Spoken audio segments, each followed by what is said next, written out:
សូមជូនរឿងព្រះបាទមន្ធាតុសេចក្តីជ្រះថ្លារបស់សត្វលោកឥតមានទីបំផុតក្នុងខាងដើមនៃភតបៈនេះមានព្រះបរមចក្រភក្ត្រាធិរាជមួយព្រះអង្គព្រះនាមមន្ធាតុមានមហិទ្ធិឫទ្ធិធំអស្ចារ្យសោយរាជ្យនៅក្នុងទ្វីបទាំង4មានមហាត្រៃ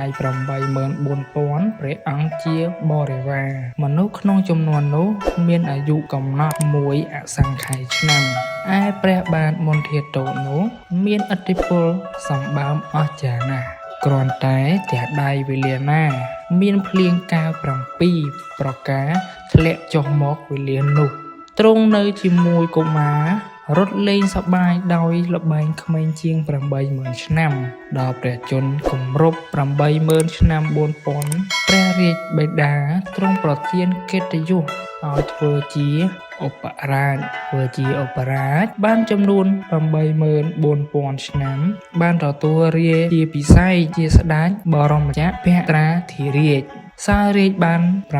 84,000 ឆ្នាំទ្រង់មិនស្កប់ស្កល់ដោយរាជសម្បត្តិបានត្រាស់សួរមហាមាត្រថាទីដែលបរិបូរណ៍ដោយរាជសម្បត្តិពិសេសជាងនេះទៅទៀតមានឬទេមហាមាត្រទូលថាបបិទ្ធព្រះសម្មាទិទេពក្នុងមនុស្សលោកនេះពុំមានទេមានតែស្ថានចតុមហារាជការទើបបរិបូរណ៍ដោយសេចក្តីសុខប្រសើរជាងស្ថានមនុស្សព្រះបាទមន្ធាតុបានជ្រាបហើយក៏កាន់ចក្ររតក្រវីអណ្ដាតទៅឯដងអាកាសព្រមទាំងចតុអង្គសេនាទៅចុះនៅស្ថានចតុមហារាជការពួកទេវតាក្នុងស្ថាននោះបានឃើញព្រះបាទមន្ធាតុហើយក៏នាំគ្នាកាន់ភ្ញីផ្កាចូលទៅបូជាថ្វាយព្រះរាជសម្បត្តិទៅដល់ព្រះបាទមន្ធាតុព្រះបាទមន្ធាតុបានសោយរាជសម្បត្តិនៅឋានចតុមហារាជការនោះបានចំនួន 84,000 ឆ្នាំមនុស្សទ្រង់មិនបានស្កប់ស្កល់ក្នុងរាជសម្បត្តិនោះទៀតទើបត្រាស់សួរទៅស្ដេចចតុលោកបាលទាំង4ថាទីស្ថានដែលបរិបូរណ៍ដោយសេចក្តីសុខជាងនេះមានដែរឬទេស្ដេចចតុលោកបាលទាំង4ក្រាបទូលថារាជសម្បត្តិក្នុងស្ថាននេះមិនវិសេសជាងឋានមនុស្សប៉ុន្មានទេតែជារាជសម្បត្តិក្នុងស្ថានត្រៃត្រឹងទើបប្រសើរជាងនេះជា100 គុណព្រះបាទមន្ធាតុជ្រាបហើយក៏ចាប់ចក្ររតក្រវីហោះទៅស្ថានត្រៃត្រឹងទៀតព្រះឥន្ទ្រាធិរាជបានទតឃើញព្រះបាទមន្ធាតុហើយក៏មានព្រះទ័យសោមនស្សរីករាយកាន់ផ្កាភ្ញីចូលទៅបូជាថ្វាយព្រះរាជសម្បត្តិពាក្យកណ្ដាលព្រះបាទមន្ធាតុបានសោយរាជសម្បត្តិពាក្យកណ្ដាលនៅស្ថានត្រៃត្រឹងនោះជាសុខក្សែមខ្សាន្តអស់កាលជាយូរអង្វែងណាស់ចំនួន36ដំណងព្រះឥន្ទឯសេចក្តីប្រាថ្នារបស់ព្រះអង្គមិនចេះពេញសោះនៅតែខ្វះកន្លះជានិច្ចសូម្បីសោយរាជសម្បត្តិទៅជាយូរអង្វែងដល់ម្លេះក៏មិនចេះស្កប់ស្កល់ទើបទ្រង់ព្រះចិន្តាថាបើអញសម្រាប់ព្រះអញ្ចោលហើយសោយរាជតែម្នាក់ឯងទើបល្មមសមនឹងបុណ្យស័ក្តិរបស់អញគ្រាន់តែគិតយ៉ាងនេះការទ្រុឌទ្រោមនៃសវរៈក៏កើនឡើងប្រកបពុំអាចនៅលាយឡំជាមួយនឹងពួកទេវតាបានស្រាប់តែយុទ្ធមកស្ថិតក្នុងអាវាសរបស់ព្រះអង្គនាស្ថានមនុស្សដោយកាលមុនវិញនាយអលានបាលបានឃើញព្រះបាទមន្ធាតុចុះពីឋានសួគ៌មកស្ថិតនៅក្នុងឧសៀនវិញហើយក៏ចូលទៅក្រាបទូលដល់ព្រះរាជកុលព្រះរាជាដែលធំក្នុងព្រះរាជកុលបានជ្រាបដំណឹងនេះហើយមានសេចក្តីត្រេកអរណាស់ទ្រង់ម្នីម្នាយាងទៅឧសៀនជាមួយនឹងស្ដេចទាំង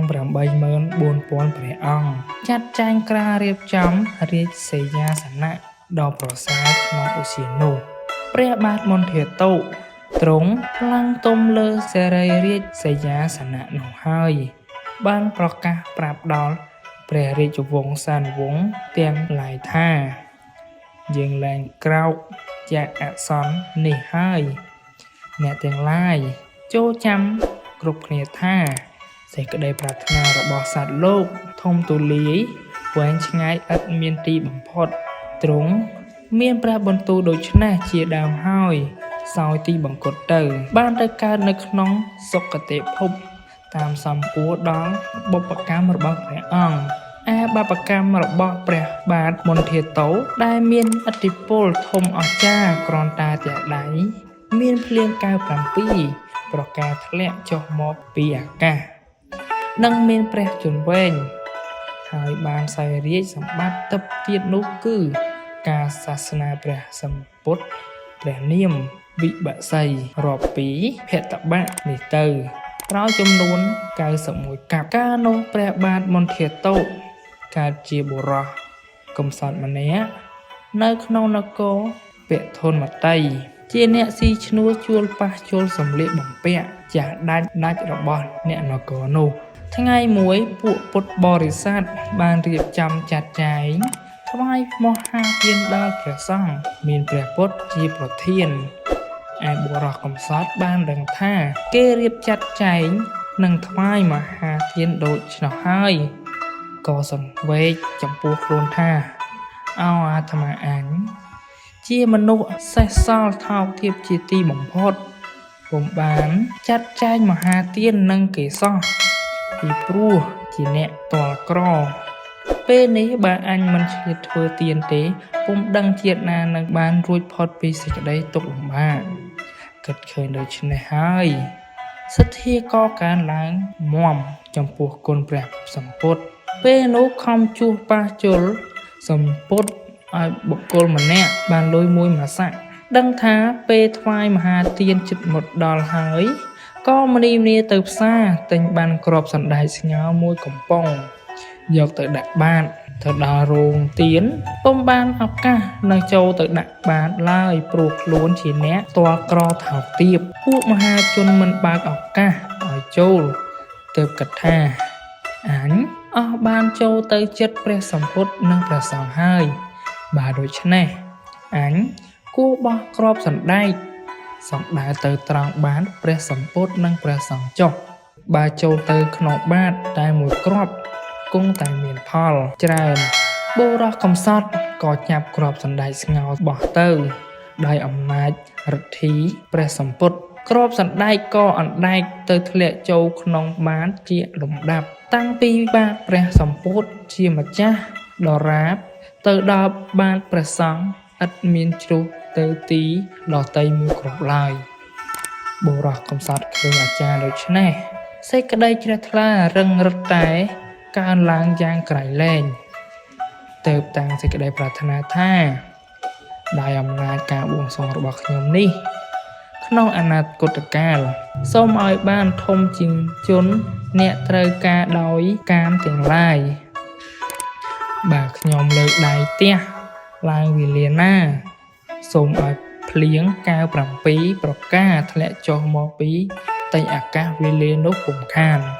បុរសកំសត់លុះអស់អាយុបានទៅសោយសុខនៅក្នុងទេវលោកនិងមនុស្សលោកអស់កាលជាយូរអង្វែងលុះមកដល់ខាងដើមនៃពតកັບនេះបានមកកើតជាព្រះរាជបុត្ររបស់ព្រះបាទកល្យាណរាជមាននាមបញ្ញត្តិថាព្រះបាទមន្ធាតោនេះឯងរឿងនិទានមន្ធាតោបានចប់សូមអរគុណ